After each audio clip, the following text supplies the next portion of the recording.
কিন্তু এদের অপরাধ, এরা গরিব মানুষ, এরা দিনমজুর, এরা দিন আনে দিন খায়।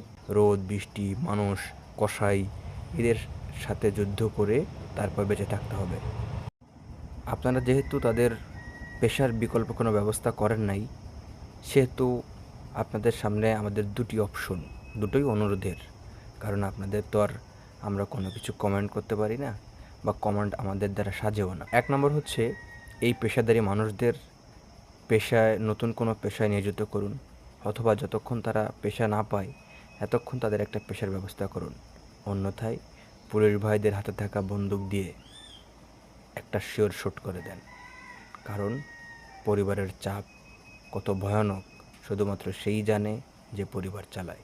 আপনাদের মতো মাস গেলেই তারা নির্ধারিত বেতন পায় না, অথবা তাদের কলমের খোঁচায় কারি কারি টাকাও পকেটে ঢুকে যায় না, যে তারা 2-4 মাস 6 মাস 2-4-5 বছর এভাবে বসে বসে খেতে পারবে। কিন্তু প্রত্যেকটা পরিবারের সদস্যদের পেট কিন্তু প্রতিনিয়তই চলতে হয়। কম হোক বেশি হোক, ভালো হোক খারাপ হোক, 3 বেলা কিন্তু তাকে খেতে হয়। সুতরাং এদের পাশে দাঁড়ান, এদেরকে এভাবে মেরে ফেলবেন না। ধন্যবাদ।